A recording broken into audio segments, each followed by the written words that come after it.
Hello, everyone. It's Darlene Corbett, the Unstuck expert. You already know that, but I'm going to keep saying it. I came on this morning because I had a little break I didn't realize, so I don't have to wait until Friday to be here. What does that do for me? It helps me stay on track about my theme from yesterday, dealing with the unexpected. Like I said, the dogs, the police, during a streaming.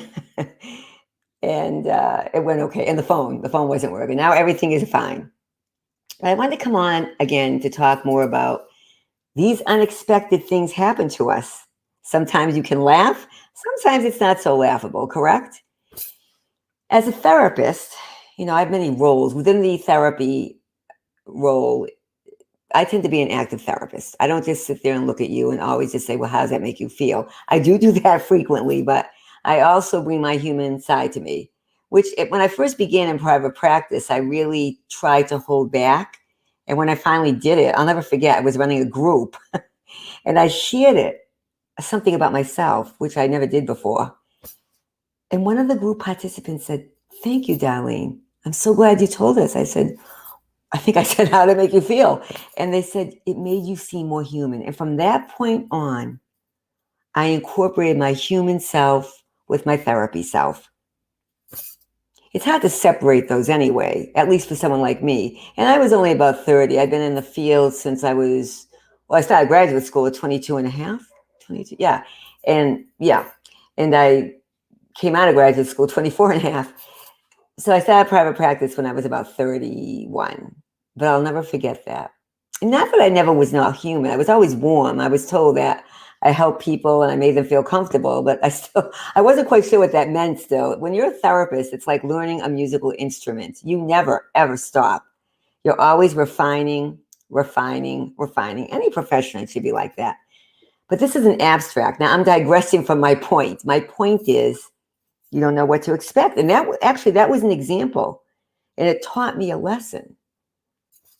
As a therapist in general, as a human being, before I even say therapist, we all have things that are said to us, and we don't always know how to respond. Now, you want to give some kind of response. For example, if someone says they're so-and-so's dying or they're sick, people don't know how to respond. I've said this before too.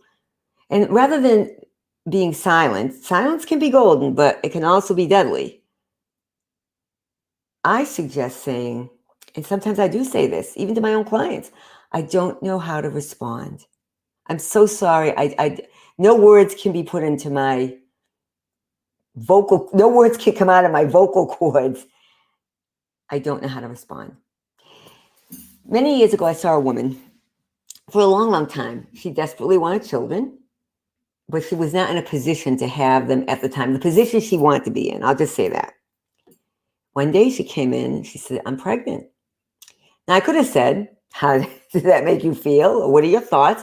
Again, I'm not dismissing those. I use those, but I knew that I needed to say something else.